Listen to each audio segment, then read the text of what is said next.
Shalom saudara. Mari kita membuka Alkitab kita dari Yesaya pasal 42 ayat 1 sampai 9. Saudara-saudaraku yang saya kasih di dalam Tuhan, kalau kita masuk dalam sebuah perenungan passion, mungkin yang terlintas dalam pikiran kita adalah penyaliban, yang terlintas adalah pengkhianatan, yang terlintas adalah siksaan, dan pastinya yang tidak akan pernah hilang dari ingatan kita adalah sebuah janji yang dinyatakan oleh Tuhan dalam kayu salib.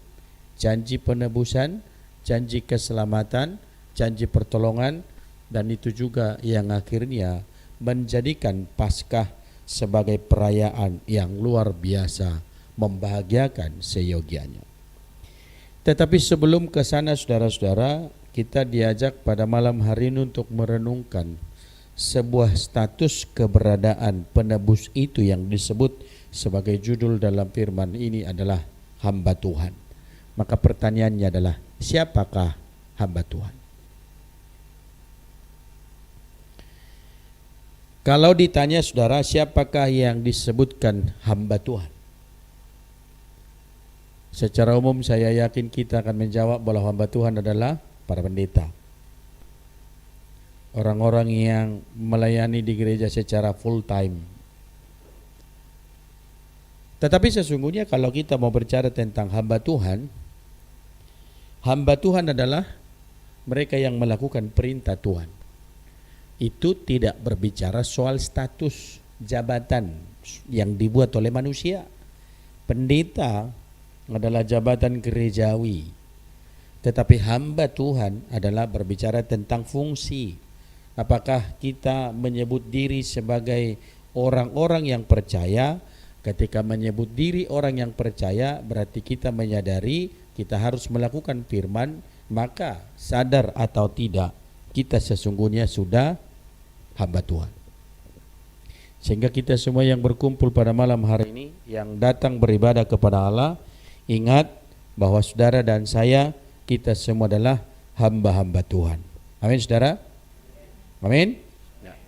Siapa saja yang taat dan melakukan perintah Tuhan, itu adalah hamba Tuhan. Siapa saja yang berjuang mengikutinya, yang dibentuk olehnya, yang hidup di dalamnya, dan yang mau taat dan setia melakukannya, itu adalah hamba Tuhan. Saudara, dan bukan sembarang hamba Tuhan, dan tidak semerta-merta setiap orang berkata aku hamba Tuhan, tetapi perlu kita lihat hamba Tuhan yang bagaimanakah kita sesungguhnya. Hamba Tuhan bukanlah sebagai sekedar sebutan, tetapi dia digariskan dalam firman Tuhan. Ada ayat 1 adalah bahwa lihat itu hambaku yang kupegang, orang pilihanku yang kepadanya aku berkenan. Maka ketika berbicara tentang diri sebagai hamba, maka kita berbicara tentang pilihan. Merasakah kita bahwa kita adalah orang-orang pilihan Tuhan? Kita sadarikah kalau saudara dan saya adalah orang-orang pilihan? Saudara kalau memilih ya, memilih itu berarti dari sekian banyak hanya dibutuhkan jumlah tertentu.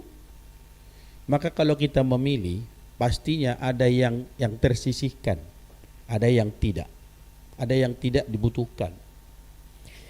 Pilihan itu mengandung saringan, seleksi, mengandung penetapan, memilih. Walaupun standar pada pilihan itu tidak selalu sama, namanya memilih, pasti ada yang tidak terpilih.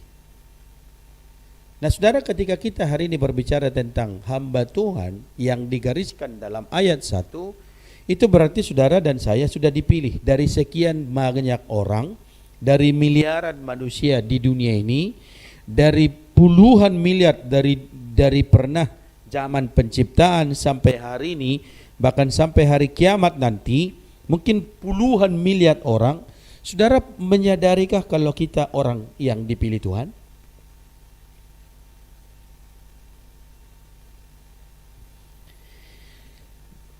hamba Tuhan yang dipilih, orang-orang yang dipilih, semua sudah masuk dalam proses disaring, diseleksi, ditetapkan, sehingga tidak semua orang pantas dan layak disebut hamba, tetapi mereka yang sudah diproses sesuai dengan cara Tuhan. Hamba itu dipilih, ditentukan, dan digariskan dalam ayat ini. Aku berkenan kepadanya. Maka pertanyaannya kemudian saudara, sebagai bentuk perenungan sesudah sekian puluh kali sekian lama masuk dalam masa perenungan hari sengsara, apakah kita sampai pada sebuah tahap perenungan? Apakah aku masuk kategori hamba Tuhan yang taat dan berkenan kepada Tuhan? Apakah dengan menyebut nama kita, namamu, namaku, terikut sebuah pernyataan yang berkata, itu hambaku yang kepadanya aku berkenan? Menjawabnya saudara, berarti sejauh mana kita masuk dalam sebuah proses perubahan, sejauh mana kita sudah masuk dalam proses pertobatan, dan sejauh mana kita sudah meninggalkan dosa-dosa, sejauh mana kita sudah beralih daripada kegelapan kepada terang Tuhan, dan sejauh mana saudara kita sudah meninggalkan hal-hal buruk dan sekarang kita masuk pada sesuatu yang benar dan yang lebih baik dari tahun ke tahun perenungannya. Lalu apakah kita kemudian akan mengatakan bahwa kita adalah hamba Tuhan yang benar, yang kepada kita Tuhan berkenan, dan kita dipilih dan kita sudah diberikan otoritas itu?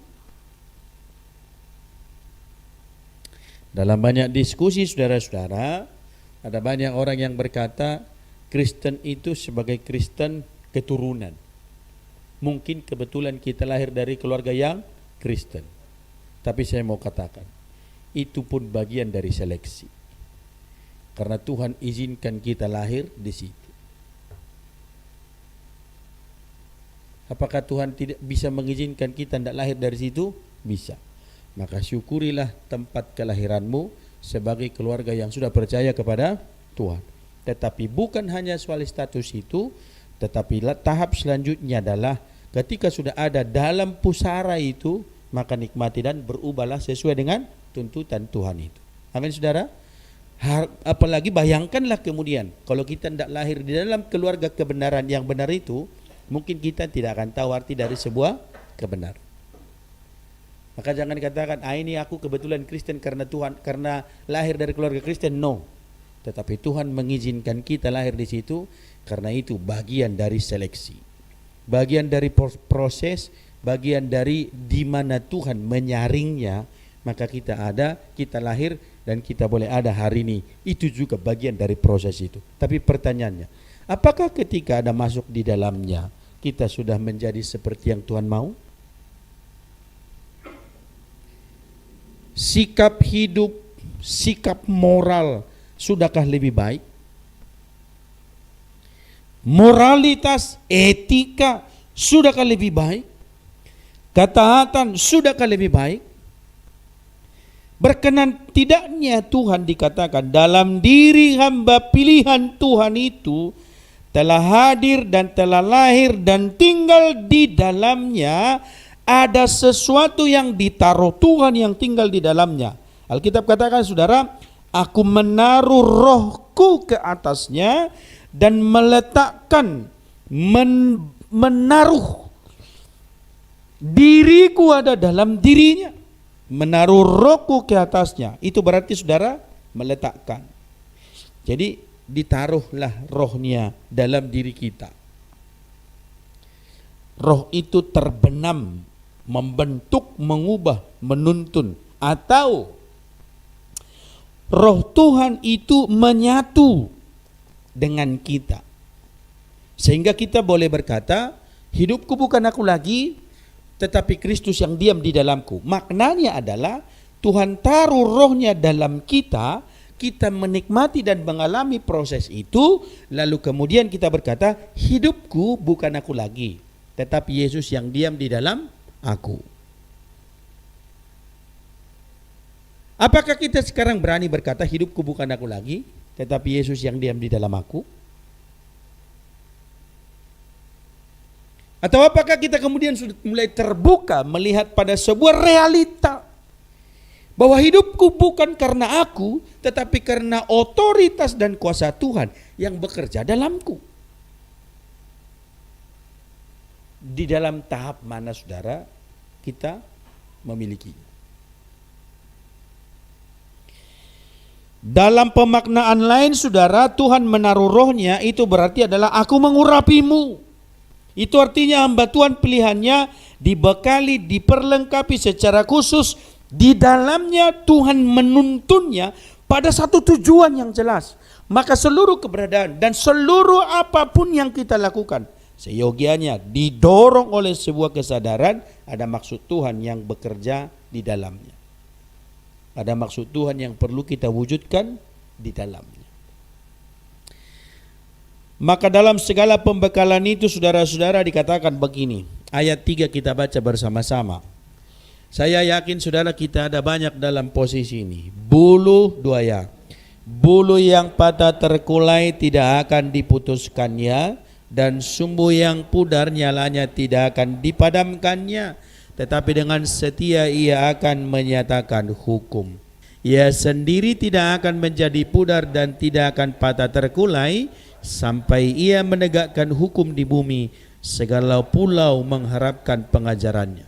Pertama saudara, ada dua hal penting di sini. Yang pertama, bulu yang patah terkulai.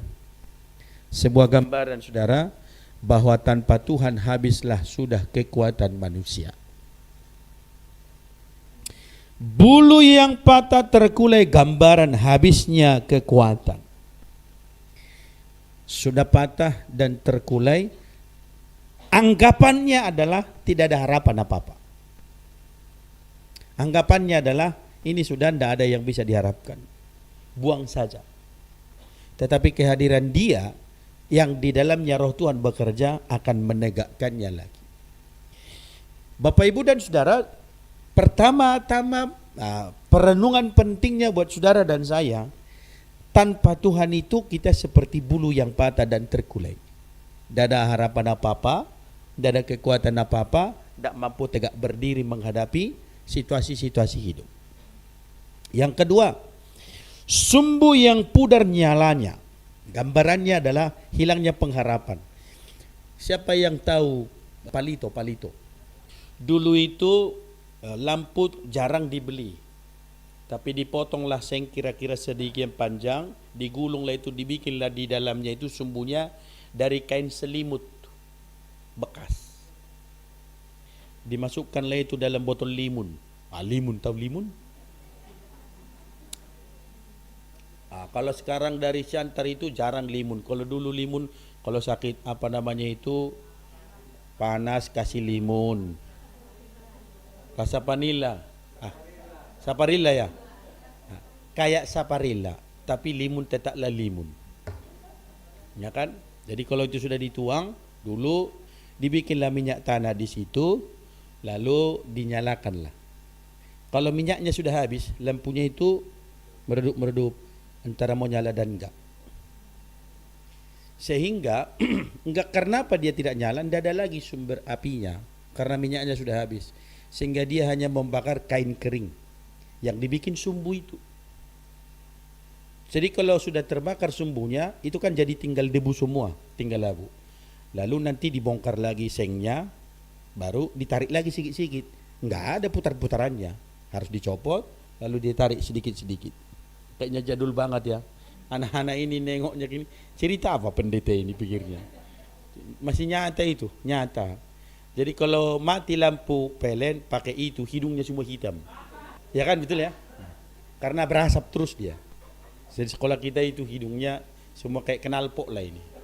Semuanya, hidungnya.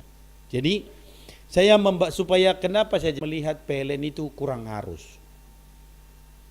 Ketika tahun 92-91 PLN baru masuk di kampung kami, PLN itu bisa setengah arusnya. Jadi kalau lampu neon itu makidopi, apa itu, berkedip-kedip. Kalau lampu pijar begini, nyalanya akan buram. Setengah. Jadi kalau nonton TV kadang-kadang dia keluar, kadang-kadang tidak. Bagi yang punya TV tapi, karena ada satu kampung hanya satu TV. Nontonnya pun harus baik-baiklah sama tuan rumah. Biasanya yang punya TV itu punya warung, supaya boleh nonton beli dulu minimal gula-gula sebiji. Nah, permen sebiji paling enggak. Itulah dia cepocok lama-lama. Karena kalau selagi ada jajanannya boleh nonton. Kalau sudah habis kan enggak bisa juga. Parah kali. Penderitaan Pak. Jadi begitu kita tidak punya sumber, hampir-hampir padam, enggak lagi diharapkan dia menerangi sekelilingnya. Biasanya kan langsung ditiup itu. Tetapi kehadiran hamba yang disampaikan di sini tidak akan mematikannya. Tapi dia akan memberikan kehidupan yang baru. Lalu dia bisa menyala lagi. Bahkan gambaran yang disampaikan adalah nyalanya tidak akan pernah pudar. Tetapi dia akan menyala terus. Dia akan terang terus. Sumbu yang pudar nyalanya sebagai sebuah gambaran bahwa pengharapan sudah akan berakhir, maka sesungguhnya saudara, hidup di luar Tuhan, hidup itu tidak ada pengharapan. Putus asa. Tetapi kenapa bisa memberikan sebuah jaminan bahwa dia akan menyala terus? Karena hamba itu pun, pilihan Tuhan itu pun hidupnya tetap, hidupnya kuat dan dia kokoh. Ayat 4 dikatakan, karena hamba itu juga tidak akan patah terkulai, tetapi walaupun dalam pandangan dunia, hamba yang disebut Tuhan itu mati dan dia dikuburkan, tetapi dia tidak terkulai. Tetapi dia akan bangkit lagi dan dia memberikan kehidupan. Maka tugas besar yang diembannya dan yang menjadi perenungan, yang menjadi sukacita buat saudara dan saya, bahwa apa yang dirancang dan ditentukan oleh Tuhan bagi kita para hamba Tuhan, supaya kita hidup di dalamnya adalah keselamatan. Firman yang diberi, rohnya yang diberi untuk menyatakan keselamatan. Ayat firman Tuhan dikatakan, supaya semua mereka membuka mata yang buta. Ayat yang ke-6. Aku ini Tuhan telah memanggil engkau untuk maksud penyelamatan. Dipanggilnya saudara, dipanggilnya kita, dipanggilnya semua orang masuk dalam persekutuan dan gereja. Ingat tujuannya supaya diselamatkan. Kita hadir di sini supaya kita mendapatkan keselamatan. Kita ada di sini supaya kita selamat. Kita ada di sini supaya kita betul-betul menikmati keselamatan itu. Di luar itu, di luar Tuhan tidak ada keselamatan. Amin saudara. Maka salah satu pengajaran yang saya sampaikan kalau katekisasi sini, panggilan itu berlaku universal, tetapi keselamatan itu berlaku individu. Karena Tuhan berkata, karena begitu besar kasih Allah akan dunia ini, dia mengasihi seluruh dunia. Tetapi yang mendapat keselamatan adalah dia yang memberikan respon dan jawaban. Tidak seluruh dunia diselamatkan, tidak saudara. Tetapi siapa yang mau datang? Mari datanglah kepadaku. Maka dipanggilnya saudara dan saya, dipanggilnya kita, dipanggilnya orang-orang masuk dalam persekutuannya, ingat supaya diselamatkan. Maka kita ada di sini hari ini supaya kita bisa menikmati dan mengerti bahwa saudara, bahwa kita semua adalah orang-orang yang sudah diselamatkan Tuhan. Amin saudara. Bagaimana caranya? Alkitab katakan, kita baca. Aku telah membentuk engkau dan memberi engkau menjadi perjanjian bagi manusia, menjadi terang untuk bangsa-bangsa. Ayat 7. Untuk membuka mata yang buta. Saudara, pertama, buta bukan berarti tidak melihat. Tetapi buta yang dimaksud, buta terhadap kasih Allah, buta terhadap kebenaran, buta terhadap kesetiaan, dan segala hal baik lainnya. Maka kehadiran Tuhan membuka mata rohani manusia, supaya manusia dapat melihat, dan dapat melihat, merasakan dengan jelas kasih Tuhan yang ajaib, kasih Tuhan yang nyata dalam setiap kehidupannya. Maka sesungguhnya tanpa hadirnya Tuhan, manusia dibutakan oleh keinginan daging, dibutakan oleh keindahan dunia. Manusia dibutakan oleh hasrat dan dorongan dirinya yang kuat. Manusia dibutakan oleh kejahatan. Fakta-fakta tentang kejahatan ini saya rasa sangat banyak. Soal kebutaan manusia tentang kebenaran. Sangat banyak. Jika tidak hidup di dalam Tuhan, maka kita sesungguhnya buta. Kita buta terhadap kebenaran, kita buta terhadap rencana-rencana Allah, dan kita tidak akan melihat kebenaran. Maka disebutkan kehadiran Allah adalah untuk membuka mata rohani, melihat Allah, melihat kebenaran, melihat jalan kebenaran yang dituntun dan yang dinyatakan oleh Allah bagi setiap orang yang percaya kepadanya. Ingat saudara, hari ini apa yang terjadi? Terlalu sulit bagi kita, bagi manusia lagi untuk melihat mana kebenaran dan mana ketidakbenaran, oleh karena banyak orang Kristen yang sudah tidak mempertahankan kesaksian imannya. Namanya sih evangelista, tapi agamanya sudah berbeda. Evangelis itu kan penginjil, tapi tidak mencerminkan penginjilan. Sedih sih sebenarnya. Saudara, kalau mata kita melihat mungkin secara fisik bagus, tetapi secara mata rohani melihat kepada kebesaran Allah, saya rasa kita masih banyak yang terlalu yang penglihatannya seperti bayi baru lahir, matanya terbuka tapi belum melihat. Maka keterbukaan mata tidak sama dengan keterbukaan hati. Izinkan Tuhan hadir supaya rohani kita kemudian terbuka dan melihat. Kalau tidak, Bapak Ibu, Yesus mati di kayu salib itu akan kita sebut sebagai mati konyol. Ngapain dia mati? Dan itu yang disebutkan oleh Rasul Paulus, bagi mereka yang tidak mengenal kasih Allah, kematian Yesus adalah sebuah kebodohan. Bahwa salib adalah kebodohan bagi mereka yang tidak mengenal kasih Tuhan. Tapi bagi mereka yang mengenal kasih Tuhan, bahwa salib itu adalah kemuliaan, bahwa itu adalah kehidupan.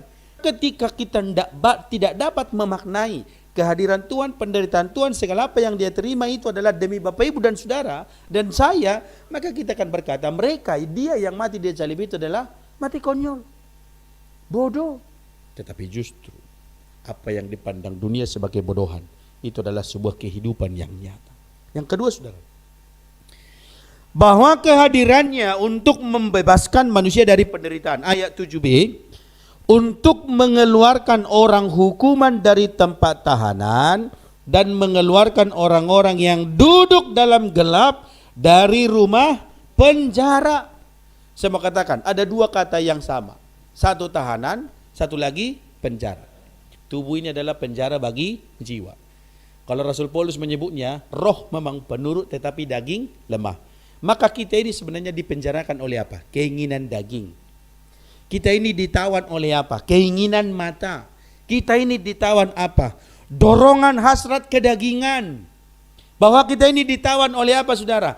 Keinginan daging yang akhirnya membuat kita seringkali berpikir bahwa Tuhan tidak sanggup mengerjakan apapun. Maka kita fokus pada soal hal-hal dunia. Lalu seolah-olah kita seringkali mengabaikan dan menolak Tuhan sanggup mengerjakannya. Karena apa? Kita ditawan. Yang menawan kita apa, saudara? Iri hati. Yang menawan kita adalah kecemburuan. Yang menawan kita apa, Bapak Ibu? Amarah. Yang menawan kita apa? Sehingga kita tidak dapat melihat kemuliaan Tuhan. Kita ditawan oleh keegoisan. Kita ditawan oleh keinginan-keinginan mata yang tak mampu dikendalikan. Kalau mata penglihatannya benar dan sesuai dengan standar kebenaran firman, adakah terjadi perzinahan? Tidak akan terjadi. Karena dia tahu perzinahan tidak baik.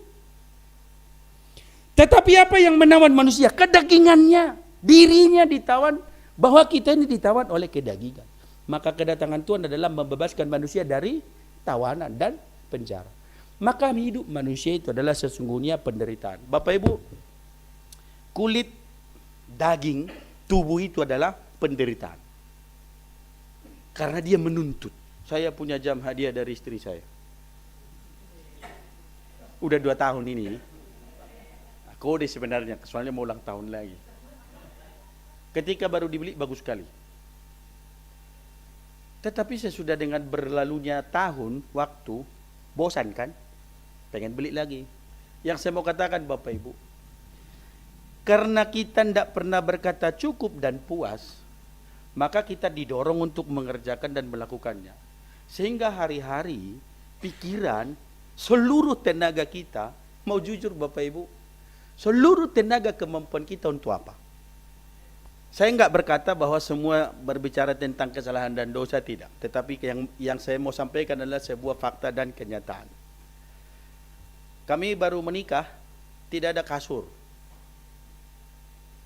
Tetapi ada itu adalah kasur rumah sakit yang dari apa itu? Lalu pakai tikar. Rasanya kami waktu itu happy-happy aja, apa karena pengantin baru enggak tahulah. Enggak protes, enggak nuntut. Lalu kami punya uang sisa ongkos. Ya salam-salam waktu itu adalah. Karena aku menikah sudah pendeta tahun 2006. Kami belilah kasur. Lalu ada yang bilang, cie, kasur baru ye. Kok cie? Harusnya kan gereja beli kasur buat pendetanya kan. Tapi karena nggak ada duitnya kami belilah. Nggak saya tuntut apa-apa. Tapi dibilang cie. Tapi dinikmati juga. Tapi saya sudah punya anak satu, bisa menikmati begitu aja? Enggak. Pengen beli itu, pengen punya itu, pengen lagi. Nah, sampai anak satu masih oke lah. Lalu punya anak dua. Kayaknya enggak cocok lagi kalau pastori cuma satu kamar. Anaknya kan cuma dua. Paling enggak ada satu kamar lagi. Ya kalau masih kecil-kecil bolehlah tidur sama-sama, enggak apa-apa. Tapi kalau sudah gede, saya khawatir nanti istri saya bingung, anaknya yang mana, suaminya yang mana, kalau kami tidur berempat satu kamar. Karena pelik dengan saya, tingginya hanya beda tipis, ukuran kakinya sama. Apakah salah? Sebenarnya saya enggak berkata di sini soal dosa. Tapi apa? Daging itu keinginannya bertambah. Bertambah dan bertambah.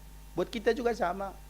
Dulu baru pengantin baru, kontrak pun kita suka cita. Habis itu beli rumah. Saya sudah beli rumah, renovasi. Kan Pak Lilir juga baru renovasi rumah, rumahnya bagus. Lalu saya sudah bisa renovasi, habis itu apa? Maunya beli satu lagi, AC untuk anak-anak nanti. Kalau bisa anak-anaknya disiapkan rumahnya satu-satu. Betul apa benar? Lalu kita kemudian berpikir. Lalu hari-hari kita ditawan oleh apa? Apa yang bisa kita ambil lagi? Apa yang bisa kita ambil lagi? Lalu apa yang bisa kita ambil lagi? Lalu di seluruh tenaga yang kita keluarkan, berapa banyak sih tenaga untuk Tuhan? Berapa banyak waktu untuk Tuhan? Berapa banyak investasi waktu untuk hal-hal ini? Berapa banyak investasi? Dari 24 jam, 10%-nya 2 jam 40 menit. Ada? Maka kita ditawan, kehadiran Allah dalam membebaskan manusia dari kekhawatiran itu. Kenapa ditawan? Karena kita takut kalau tidak punya. Karena kita takut kalau nggak memiliki apa-apa. Karena kita takut tidak punya apa-apa. Bahkan penghakiman dunia. Rasanya kita tidak berharga kalau nggak punya apa-apa. Kan itu katanya. Bahasa Inggrisnya mengatakan, melarong diba arong todong. Maka kemudian manusia berlomba menunjukkan siapa dirinya. Maka kalau ke pesta, cincinnya banyak. Kalau bisa salonnya yang lebih bagus. Kalau nyanyi kan di situ kan, kalau pas joget kan, di pesta mana ada lagu slow-slow. Selayang Pandang, Anak Medan, Mau Mere, Si Boru Toba, terus apa lagi? Paling yang slow sedikit dari Tanah Simalungun, Diding. Tapi itu pun saweran juga. Langsung berdiri nyawer kan, semua langsung siapa yang sawer pasti dikerumunin. Karena keinginan kita dibatasi, karena diri kita akhirnya ditawan oleh keinginan itu. Maka kehadiran Dia membebaskan manusia dari tawanan, dari penjara. Penjara apa saudara? Penjara dosa. Membebaskan kita dari apa? Penjara kekhawatiran. Membebaskan kita dari apa saudara? Penjara yang membuat kita kemudian jauh dari Allah. Kita isolasi diri kita dari segala kebenaran. Dan Tuhan buka isolasinya supaya kita ada dalam kebenaran. Maka perenungan pentingnya saudara. Kenapa Yesus harus rela mengalami penderitaan yang sedemikian? Itulah prosesnya membebaskan dari penjara. Ada harga yang harus dibayar. Ada harga yang harus dibayar. Ada harga yang harus diberikan yang setimpal dengan itu. Maka nyawa, harga yang setimpal untuk nyawa manusia adalah nyawa. Maka nyawa Tuhanlah menjadi taruhannya. Maka kehadiran Dia untuk bukan saja temporary. Alkitab berkata supaya Dia menerangi bangsa-bangsa selamanya. Seluruh dunia dan terangnya adalah ajaib. Bukan karena terangnya sudah mati lalu tinggal tiup mati, bukan. Tetapi memberikan terang baru. Dan terang itu akan terus menerus ada dan ada dan ada. Bahwa Dia dipilih untuk menjadi terang bagi bangsa-bangsa. Maka dunia, maka kita akan ada damai sejahtera kalau hidup dalam terang Tuhan. Dan saya percaya saudara, kalau kita semua menerima dan mengakui Kristus tinggal di dalamnya, pasti ada damai sejahtera di hati dan di hidup kita. Amin saudara. Maka pertanyaannya kemudian, sesudah sekian kali, berbelasan mungkin puluhan kali merenungkan soal perjalanan Via Dolorosa, seberapa jauh kita berkata dan mengatakan kita sudah mengalami perubahan dan kita sudah mengalami hidup baru sesuai dengan firman. Hamba yang dikatakan adalah dia Yesus Kristus Mesias Putra Allah yang telah dipilih dan ditentukan untuk membebaskan manusia dari segala dosa. Dan tidak ada yang bisa melepaskan manusia dari tawanan dosa. Tapi Kristus dan Tuhanlah satu-satunya yang mampu membebaskan dari tawanan. Maka Tuhan sudah menggenapi semua. Pelajaran pertama katekisasi Sidi adalah dasar-dasar kepercayaan Kristen adalah kita belajar dari Yesus yang bersaksi tentang dirinya, yang berkata, akulah jalan dan kebenaran dan hidup, akulah pintu, akulah gembala yang baik, akulah, ada 7 akulah dia sebutkan secara jelas, akulah roti, akulah terang, akulah. Dia menunjukkan pada dirinya. Lalu yang kedua adalah apa? Bahwa kelahiran Yesus sudah dinubuatkan 700 tahun sebelum semua terjadi. Kelahirannya dinubuatkan, siapa ibunya sudah dinubuatkan, siapa namanya sudah dinubuatkan, di mana dia lahir sudah dinubuatkan, bagaimana dia dikhianati dinubuatkan, bagaimana dia mati dinubuatkan, bahkan sampai bajunya diundi sudah dinubuatkan, kematiannya dinubuatkan, kebangkitannya juga semua sudah dinubuatkan. Semua digenapi. Dan apa yang diberitakan ratusan tahun sebelumnya, semuanya digenapi. Ketika perjalanan Via Dolorosa itu sampai, dikhianati oleh orangnya sendiri. Maka kebenaran itu mutlak ada dalam diri Yesus Kristus. Tidak ada yang lain. Seluruh nubuatan dialamatkan kepada Kristus. Dan itu yang digenapinya. Maka saudara dan saya mendapatkan pembebasan dari segala dosa dan ikatan dosa. Yang memenjarakan kita. Sehingga kita boleh menyebut, aku hamba Tuhan.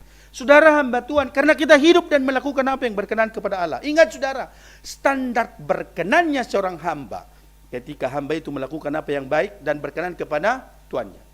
Bapak Ibu kalau punya pembantu di rumah, asisten rumah tangga, apakah kita sebut dia pembantu yang baik kalau dia melawan? Disuruh bikin dulu kopi, ya bikin aja sendiri. Apaan lo? Nyuruh-nyuruh gua katanya. Bah. Harusnya tanpa disuruh dia sudah tahu mengerjakan bagiannya. Baru kita sebut dia baik. Harusnya sebelum dia suruh sudah tahu dia melakukan bagiannya. Baru kita menyebutnya baik. Maka kemudian kita menyebut diri hamba apa saudara? Lalu kita memposisikan diri sekarang apa? Apakah kita tetap masih dalam keadaan dipilih Tuhan, orang pilihankah kita atau tidak? Kristus sudah tuntas menunaikan misi Allah. Dia datang ke tengah-tengah dunia membebaskan manusia dari belenggu dosa dan kuasa maut.